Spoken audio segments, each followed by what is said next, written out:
So guys, आज की हम अपनी वीडियो में बात करने वाली कि आप सी सेट को कैसे अपना तैयार कर सकते हैं। ये हिंदी मीडियम वाले हैं, आपने जैसे देखा ही होगा, हिंदी मीडियम के रिजल्ट पहले बहुत अच्छे आते थे, लेकिन अब धीरे धीरे हिंदी मीडियम के रिजल्ट गिरते जा रहे हैं। जो 2024 में बैच 2024 के जो बैच थे, उनका जो 25 में भी रिजल्ट आया है, हिंदी मीडियम में अब कुछ खास परफॉर्मेंस नहीं है। ये आप टॉपर भी देखोगे, बड़ी मुश्किल से इक्का दुक्का है जो आईएएस बना है। मेरे हिसाब से सिर्फ 2 ही है, 3 ही है जो आईएएस बने हैं। तो आप इससे खुद ही अंदाजा लगा लीजिए। और टॉप 100 में तो सिर्फ एक ही आई है। अब देख लीजिए, आप टॉप 100 में सिर्फ एक आया है हिंदी मीडियम का, एक, सिर्फ एक। अब इसी से ये अंदाजा लगा लीजिए हिंदी हिंदी मीडियम वालों को कितना बुरा हाल है, और बाकी सब इंग्लिश वाले। और अब और हिंदी मीडियम की सबसे बड़ी गलती रहती है सी सेट की। वे सी सेट पे ध्यान ही नहीं देते हैं। आपने देखा होगा, जीएस प्रीलिम्स में 10 लाख बच्चे फॉर्म भरते हैं, तो उसमें से 2-2.5 लाख हिंदी मीडियम वाले रहते हैं। मेरे भी बहुत जानने वाले हैं, मेरे भी कॉलेज में पढ़ते हैं, जिन्होंने जो एमटेक कर रहे हैं भैया, उन्होंने यूपीएससी का पेपर दिया है, और वे हिंदी मीडियम के भी है। उनके जीएस में तो बहुत अच्छे मार्क्स है। जब टेस्ट सीरीज से मिलाते हैं, उनके 119 जा रहे हैं, 120 जा रहे हैं, 90 जा रहे हैं, ऐसे जा रहे हैं। लेकिन जब उनके सी सेट ही नहीं क्वालिफाई कर पा रहे, 2 साल से सी सेट ही नहीं क्वालिफाई कर पा रहे, तो ये बात समझनी होगी हिंदी मीडियम के छात्रों को भी कि सी सेट क्वालिफाई करना बहुत जरूरी है।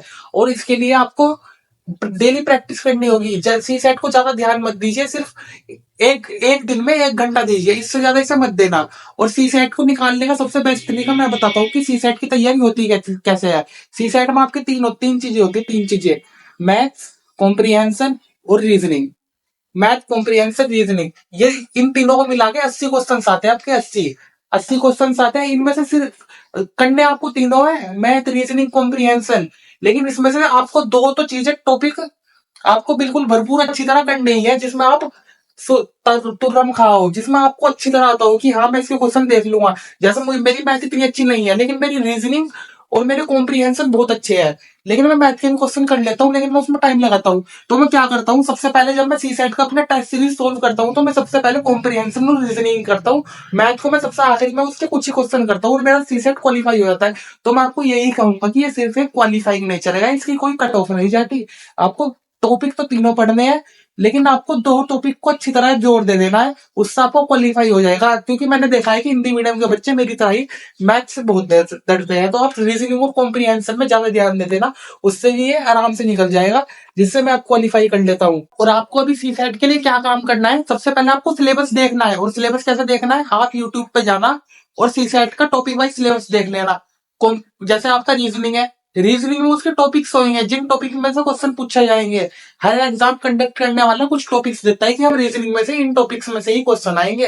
तो आपको उन टॉपिक्स को एक पेपर में लिख लेने हैं अपनी नोटबुक के फ्रंट पेज में कि ये टॉपिक आने हैं। और ऐसे ही आपको मैथ्स का करना है। यूपीएससी में जो मैथ्स आती है, उसके भी टॉपिक्स में दे के रखते हैं कि हम इन टॉपिक्स में से ही क्वेश्चन पूछेंगे।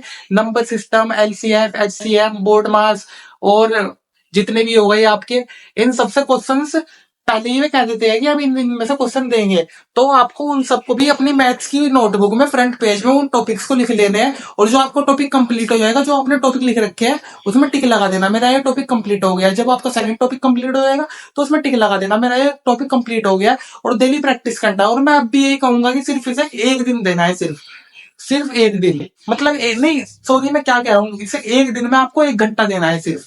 इतना ध्यान रखना, इससे ज्यादा इसे मत देना। 1 दिन में सिर्फ 1 घंटा ही देना सी सेट को, क्योंकि आपको और भी चीजें करनी पड़ती है। और कंसिस्टेंसी रखना, ये आराम से निकल जाएगा। कितना इतना बड़ा होगा नहीं है सी सेट निकलना, लेकिन सिर्फ आपको 2 चीजों का काम करना है। तीन चीजें होगी, मैथ, रीजनिंग, कॉम्प्रिहेंशन। इन तीनों में से 2 को तो पक्के कर लेना, जिसमें आपको लगे कि मैं इसमें तुरंत खा लूं, इसमें लगाऊंगा तो मेरे 80%, 90% चांस है कि मेरा ठीक ही जाएगा। 10% चांस है कि मेरा गलत जाएगा, समझ गए। और ऐसे ही आपको मैथ में भी इतना होना पड़ेगा कि आपको लगे 60% चांस है मेरा ठीक जाएगा, मैंने निकाला है 60% चांस है ठीक जाएगा, और 30% चांस है गलत जाएगा, 30-40%, 40%। तो आपको इस चीज का ध्यान रखना है। बस आपको 2 टॉपिक में करना है। जैसे मुझे मैथ बहुत बोरिंग लगती है, तो भाई मैं मैथ को साइड रखता हूँ, ज्यादा नहीं करता। मैं ज्यादा अपना कॉम्प्रिहेंशन और रीजनिंग में देता हूँ, उससे मेरे सी सेट में जो टेस्ट सीरीज देता हूँ वो निकल जाता है। मेरी तो यही ट्रिक है, और इससे मेरा निकला है। मैंने सोचा कि मैं अपनी ट्रिक आपके साथ भी साझा करता हूँ, जिससे आपको भी कुछ फायदा हो सके, देखा आपके भी कुछ काम आ सके। तो मैंने तो आपको बता दी, और आपके ऊपर है कि आपको ये ट्रिक अपनानी है या नहीं। हमारे चैनल को लाइक एंड सब्सक्राइब करना मत भूलना, क्योंकि हम अपनी आगे वो बैच भी लाने वाले हैं जिसमें जो जिन्होंने इंटरव्यू निकाला है मेरे जानने वाले वे आपको गाइडेंस करेंगे कि कैसे कैसे चीजें वर्क करती है, कैसे कैसे निकालना होता है, क्योंकि भाई वे इंटरव्यू तक पहुंचे हैं तो उनके पास मेंस और प्रीलिम्स का तो ज्ञान है ही कि उन्होंने कैसे निकाला। तो मैं आपको उनसे भी मिलवाऊंगा ऑनलाइन उस पे। तो इसलिए आप हमारे चैनल को लाइक एंड सब्सक्राइब करना मत भूलना। आपकी हम मीट पे भी बात करवाया करेंगे बैच में, तो इसलिए हमारे चैनल को लाइक एंड सब्सक्राइब करना। और हम आपको मिलते हैं अपनी नेक्स्ट वीडियो में। धन्यवाद।